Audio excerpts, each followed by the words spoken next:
very good morning to dear students and welcome again in my YouTube channel. आप सभी का मेरे YouTube channel पे बहुत बहुत स्वागत है। आज के इस वीडियो में हम पढ़ने जा रहे हैं रक्त समूह की वंशागति, इनहेरिटेंस ऑफ ब्लड ग्रुप। इससे पहले वाले वीडियोस में मैंने आपको ब्लड के बारे में और ब्लड ग्रुप्स के बारे में बताया था कि कार्ल लैंडस्टीनर ने ब्लड ग्रुप्स को एंटीजन्स और एंटीबॉडीज के बेस पर 4 कैटेगरीज में डिवाइड किया था। Blood group A, B, AB and O। Human का जो ब्लड ग्रुप है वो एक तरह का इनहेरिटेंस कैरेक्टरिस्टिक्स है। इनहेरिटेंस कैरेक्टरिस्टिक्स का मतलब क्या है कि जो ब्लड ग्रुप है वो एक जनरेशन से दूसरी जनरेशन में मूव होता है। जैसे other characteristics, for example colour of skin, colour of hair, height, nature, ये हम लोगों को हमारे पेरेंट्स से मिलते हैं। वैसे ही ब्लड ग्रुप जो होता है it is also a heredity character, वो एक आनुवांशिक लक्षण होता है। तो ये जो आनुवांशिक लक्षण होते हैं इनको कंट्रोल करने वाले कुछ जीन्स होते हैं।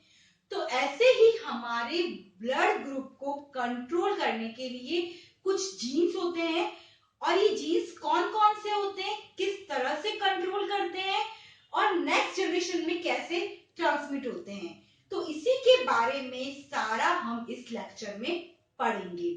ये लेक्चर आपकी सभी तरह की कॉम्पिटिटिव एग्जाम्स, चाहे वो बोर्ड से रिलेटेड हो, RBSE बोर्ड, CBSE बोर्ड या फिर competition exams, for example NEET, REET, RAS, SSC, NTPC, तो सभी तरह के कंपटीशन एग्जाम्स में इनसे रिलेटेड डेफिनेटली क्वेश्चंस पूछे जाते हैं। इस लेक्चर में हम लोग पढ़ेंगे कि किस तरह से मदर और फादर के ब्लड ग्रुप्स जो होते हैं और प्रोजनी में ये किस तरह से ट्रांसमिट होकर के कौन कौन से ब्लड ग्रुप्स जो होते हैं पॉसिबिलिटीज बनाते हैं। तो चलिए स्टार्ट करते हैं हमारा आज का वीडियो।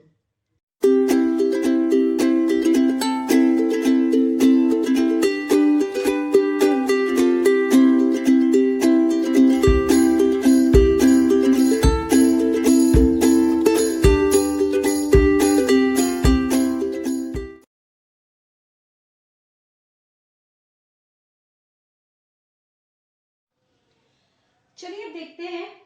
देखिए टॉपिक जो है हमारा वो है रक्त समूह की वंशागति, ठीक है ना, इनहेरिटेंस ऑफ ब्लड ग्रुप। अगर हम देखें तो ब्लड ग्रुप्स जो होते हैं वो 4 टाइप के होते हैं। First is blood group A, then second is blood group B, then third is blood group AB और फोर्थ जो होता है वो होता है ब्लड ग्रुप O। अब देखिए जो ब्लड ग्रुप A है उसको कंट्रोल करने वाला जीन जो होता है it is represent by IA, उसको हम रिप्रेजेंट करते हैं IA से। ब्लड ग्रुप B जो होता है उसको रिप्रेजेंट किया जाता है IB से। ब्लड ग्रुप AB जो है उसको रिप्रेजेंट किया जाता है IA एंड IB से। एंड ब्लड ग्रुप O जो है उसको रिप्रेजेंट किया जाता है IO और स्मॉल I से। तो ये इनको रिप्रेजेंट करने वाले क्या है, जीन्स हैं। अब हम इनके अगर जीनोटाइप्स देखते हैं तो ब्लड ग्रुप A जो है उसका जीनोटाइप जो है वो हो जाएगा I, इसके ऊपर ही आ जाएगा, देन I एंड A और IAIO। Okay, then blood group B जो है इसका जीनोटाइप जो हो जाएगा वो हो जाएगा IB और IB and IO। Then AB जो है इसका जीनोटाइप सिर्फ कौन सा होगा, IA and IB and O जो है उसका जीनोटाइप होगा I, देन O, IO और स्मॉल I। तो ये जो है ये जीनोटाइप्स हैं जो कि इस तरह से लिखे जाते हैं ब्लड ग्रुप्स के। देखिए जो रक्त समूह O है, ब्लड ग्रुप O है, इसका जीन जो होता है वो अप्रभावी प्रकृति का होता है। अप्रभावी प्रकृति मतलब कि जीन तो प्रेजेंट है बॉडी में, बट अपना प्रभाव जो होता है वो नहीं दिखाता है। तो रक्त समूह ओ का जीन जो होता है वो अप्रभावी होता है, जबकि ए और बी का जीन जो होता है प्रभावी होता है। ओ का प्रभाव कब दिखेगा? जब वो होमोजाइगस कंडीशन में। होमोजाइगस का मतलब होता है कि बोथ एलील्स आर सिमिलर, मतलब कि दोनों की दोनों जीन्स जो होंगे वो सेम होंगे। जैसे आई ए है, तब जो होगा वो प्रभाव ए का होगा, लेकिन यहाँ पर आई ए और ओ है तो तब भी प्रभाव ए का ही होगा, क्योंकि ओ जो है जब आई ओ और ओ के साथ में आएगा तब ये होमोजाइगस कंडीशन में हो, तभी ओ जो होगा दिखेगा। अदरवाइज अगर ये ए और बी के साथ में है तो ओ अपना इफेक्ट नहीं दिखाएगा। There are many types of genes are present in a human body in recessive form. हमारे बॉडी के अंदर बहुत सारे ऐसे जीन्स होते हैं जो रिसेसिव फॉर्म में होते हैं। इट मीन्स वो बॉडी के अंदर प्रेजेंट है बट अपना क्या इफेक्ट नहीं दिखाते। फॉर एग्जाम्पल कैंसर जीन, तो कैंसर का जीन जो होता है इट इज ऑन का जीन, वो हमारी सबकी बॉडी में प्रेजेंट है, बट वो जहां पर प्रभाव दिखाएगा जिसमें वो होमोजाइगस कंडीशन में होगा या शो होगा, तभी वो क्या होगा, उस व्यक्ति को कैंसर होगा, अदरवाइज नहीं होगा। तो इस तरह से ब्लड ग्रुप जो होते हैं उनको कंट्रोल करने वाले ये जीन्स है और ये इनके क्या है, जीनोटाइप्स। एग्जाम में क्वेश्चन कई बार आता है कि रक्त समूह के कितने प्रकार के जीनोटाइप होते हैं। तो कितने प्रकार के जीनोटाइप होते हैं, देखिए अगर हम इधर देखें तो फर्स्ट जीनोटाइप ये है, सेकंड ये, थर्ड जीनोटाइप ये, फोर्थ ये, fifth and sixth. It means there are 6 type of genotype of blood group. रक्त समूह के जीनोटाइप कितने होते हैं, 6। First, second, third, fourth, fifth and sixth. Correct answer is the option 6 आएगा। अगर ऑप्शन में आता है तो 6 जीनोटाइप्स जो होते हैं प्रेजेंट होते हैं। देखिए रक्त समूह की वंशागति से संबंधित जो क्वेश्चन पूछे जाते हैं तो वो दो तरह से पूछे जाते हैं। एक क्वेश्चन जो है मैंने लिख रखा है, यदि किसी पुरुष का रक्त समूह ए है और उसका विवाह एक महिला जिसका रक्त समूह बी है से होता है तो उत्पन्न संतति में कौन कौन से रक्त समूह हो सकते हैं। एक क्वेश्चन तो इस तरह से पूछा जाता है। दूसरा क्वेश्चन किस तरह से आता है, देखिए थोड़ा सा चेंज आएगा, बाकी सेम ही है। यदि किसी पुरुष का रक्त समूह ए है और उसका विवाह एक महिला जिसका रक्त समूह बी है से होता है तो उत्पन्न संतति में कितने प्रतिशत पुत्र रक्त समूह ये होंगे या कितने प्रतिशत पुत्रियां, यानी वहां पर संतति का लिंग भी पूछा जाता है कि कितनी पुत्रियां इतने रक्त समूह होंगे या कितने पुत्र में ये रक्त समूह होगा। जब इस तरह से क्वेश्चन आता है उस वक्त हम उसको अलग तरीके से करेंगे। पहले हम इस क्वेश्चन पर डिस्कस कर लेते हैं।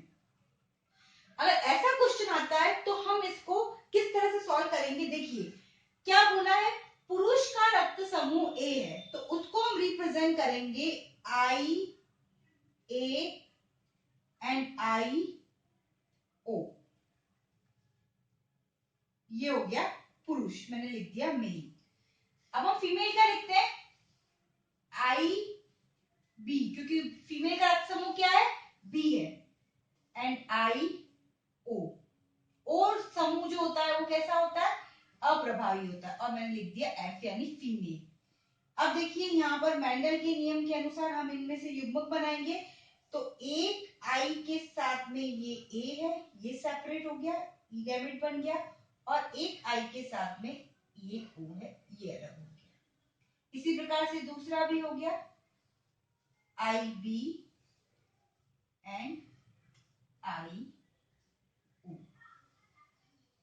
यहां पर कौन सा विभाजन हुआ, मियोसिस यानी कि अर्धसूत्री विभाजन हुआ, और ये बने युग्मक गैमेट्स। अब इनमें फर्टिलाइजेशन होगा, निषेचन होगा, तो ये आई के साथ में इसका हम लोग क्रॉस करवाएंगे, तो ये बन जाएगा, देखिए ये वाला है तो आई ए और उसके साथ में ये वाला आई और बी। अब इसी के फर्स्ट के साथ में नेक्स्ट वाले का सेकंड करवाएंगे, तो आई ए आई ओ। देन नेक्स्ट वाला ये वाला जो इसके साथ में इसका क्रॉस करवाएंगे तो क्या आ जाएगा I B and I, and then इसके साथ में इसको क्रॉस करवाएंगे तो आ जाएगा आई ओ एंड आई ओ। यानी अगर हम यहाँ देखें तो ये ब्लड ग्रुप हो जाएगा ए बी, ये वाला देखें तो ए, ये वाला देखें तो बी, और ये है ओ। यानी यहाँ पर क्वेश्चन में क्या पूछा गया है कि उत्पन्न संतति में कौन कौन से रक्त समूह हो सकते हैं। तो कौन कौन से हो सकते हैं, ए बी भी हो सकता है, ए बी हो सकता है, बी बी और ओ बी। मान लो क्वेश्चन इस तरह दे रखा हो कि कौन कौन से हो सकते हैं, ऑप्शन ए में दे रखा हो ए बी, ऑप्शन बी में दे रखा हो ए और बी, ऑप्शन सी में दे रखा हो ओ, और ऑप्शन डी में दे रखा हो उपरोक्त सभी। तो इसका करेक्ट आंसर क्या आ जाएगा, उपरोक्त सभी, क्योंकि ये सारे ग्रुप जो है इस तरह से इसके अंदर उत्पन्न संतति में हो सकते हैं। तो हम इस तरह से इस क्वेश्चन को सॉल्व कर सकते हैं। तो आप अलग अलग जो है रक्त समूह लेकर उनको इस तरह से क्रॉस करवाइए, तो अपने आप ही आपके आंसर्स जो होंगे उससे सॉल्व होके निकल जाएंगे। चलिए नेक्स्ट सेकंड तरह का क्वेश्चन किस तरह से बनता है। तो यदि किसी पुरुष का रक्त समूह ए है और उसका विवाह एक महिला जिसका रक्त समूह बी है से होता है, तो उत्पन्न संतति में कितने प्रतिशत पुत्रों का रक्त समूह ओ होगा। देखिए वहां पहले वाले क्वेश्चन में था कि उत्पन्न संतति में रक्त समूह कौन कौन से हो सकते हैं, बट यहाँ पर क्या पूछा, पुत्रों का। इट मीन्स यहाँ पर सेक्स के बारे में दे रखा है कि पुत्र सन है या डॉटर है। तो हम कैसे निकालेंगे, तो इसको फाइंड करने के लिए हम क्या करेंगे, जो हमने ब्लड ग्रुप्स लिए हैं मेल और फीमेल के, तो हम उसको इस तरह से लेते हैं। देखो एक्स एक्स जो होता है वो रिप्रेजेंट करता है फीमेल को, तो हमने लिख दिया एक्स एक्स यानी कि कौन है, फीमेल, और उसका रक्त समूह क्या है बी। तो मैंने एक एक्स पे तो लिख दिया बी और दूसरे एक्स पे लिख दिया ओ। हमने यहाँ पर आई ए और आई बी वाला नहीं लेकर के हमने यहाँ पर सेक्स डिटर्मिनेशन जो क्रोमोसोम है उनको लिया है। Then X A Y, because male जो होता है उसमें क्या होता है, वाई क्रोमोसोम होता है, एक्स वाई होता है, और उसका रक्त समूह क्या होता है, ए, तो ये हो गया मेल। ठीक है, इज इट क्लियर। अब देखिए हम लोग इसके भी गैमेट्स बनाएंगे जैसे हम लोगों ने उसमें बनाए थे। तो यहां पर क्या आ जाएगा, एक्स बी एंड एक्स ओ, यहां पर आ जाएगा एक्स ए एंड वाई। अब सेम वही प्रोसेस, यहां पर इसको हम इससे क्रॉस करवाएंगे तो क्या आ जाएगा, एक्स बी एक्स ए, इसको इससे क्रॉस करवाएंगे तो क्या आ जाएगा, X B and Y. Y के ऊपर हम ओ लिख सकते हैं, कोई जरूरत अगर चाहे तो आप लिख सकते हैं, ऐसा कोई हार्ड एंड फास्ट नहीं है, इसका मतलब ओ है। अब इस एक्स को इससे क्रॉस करवाएंगे तो वही आ जाएगा X A and X O, and then इसको करवाएंगे तो X O Y O. It means अगर हम यहां पर देखें तो ये ब्लड ग्रुप बी है, मतलब कि ए बी है, ये वाला बी है, ये ब्लड ग्रुप ए है और ये है ओ। अब अगर हम यहाँ देखें तो एक्स एक्स है, मतलब कि ये क्या है, पुत्री है, बिकॉज एक्स एक्स रिप्रेजेंट किसको कर रहा है, फीमेल को। बी है, ये क्या है, पुत्र, बिकॉज एक्स वाई है। इधर देखिए एक्स एक्स, तो ये भी क्या है, पुत्री है, और ये वाला जो है पुत्र। अब देखिए यहाँ पर पुत्र और पुत्री जो है 50-50% चांसेस होते हैं। तो कौन कौन से ब्लड ग्रुप बन सकते हैं, अगर पुत्रियां होंगी तो उन पुत्रियों में रक्त समूह कौन कौन से हो सकते हैं, तो पुत्रियों में रक्त समूह ए भी हो सकता है, और कौन सा हो सकता है, ए हो सकता है। और अगर पुत्र है तो उनमें रक्त समूह कौन कौन से हो सकते हैं, तो उनमें रक्त समूह हो सकता है बी और ओ, यानी ये चांसेस रहते हैं अगर माता का रक्त समूह बी और पिता का रक्त समूह ए है। तो इस कंडीशन में ये हमें ग्रुप मिलते हैं। अब क्वेश्चन पे ध्यान दीजिए, बिकॉज यहाँ पर क्वेश्चन इस तरह से आता है कि उत्पन्न संतति में कितने प्रतिशत पुत्रों का रक्त समूह ओ होगा। देखिए यहाँ पर मैं 3-4 तरह से इस क्वेश्चन को बताती हूँ आपको। कितने प्रतिशत पुत्र, यानी कि हम लोगों को टोटल पुत्र का ही पूछा गया, तो हम इसको टोटल 100% मान लेते हैं। मान लिया हमने 100%। अब 100% में से ओ कितना है, 50%। अगर मान लो ये क्वेश्चन आता कि उत्पन्न संतति में कितने प्रतिशत पुत्रों का रक्त समूह ए होगा, और ऑप्शन होता है आपका 50%, 75%, 25% और 0%। तो आंसर क्या होता है 0%, क्योंकि ए रक्त समूह पुत्र में किसी का भी नहीं है। और यही क्वेश्चन ऐसा होता कि उत्पन्न संतति में कितने प्रतिशत पुत्रियों का रक्त समूह बी है। तो अगर हम देखें तो पुत्रियों का रक्त समूह तो बी कहीं है ही नहीं, तो वहां पर भी आंसर क्या आता है 0। और अगर क्वेश्चन आएगा कि कितने प्रतिशत पुत्रियों का रक्त समूह ए बी है, तो कितना होगा 50%। अगर हम टोटल पुत्रियों का 100% माने तो 50% क्या आ रहा है ए बी आ रहा है, 50% क्या आ रहा है ए आ रहा है। तो इस तरह से क्वेश्चंस आपके एग्जाम में पूछे जाते हैं अलग अलग, कि माता का रक्त समूह ए बी है, पिता का ओ है, तो पुत्र कितने प्रतिशत होंगे। तो पुत्र और पुत्री से रिलेटेड जब क्वेश्चन आते हैं तब हम उसको एक्स एक्स और एक्स वाई से सॉल्व करते हैं। और अगर नॉर्मल क्वेश्चन आया है कि कितने उत्पन्न संततियों में कौन कौन से ग्रुप्स हो सकते हैं, कौन कौन से नहीं हो सकते, तो उसके लिए हम लोग आई ए और आई ओ, आई बी और आई ओ से भी इसको सॉल्व कर सकते हैं।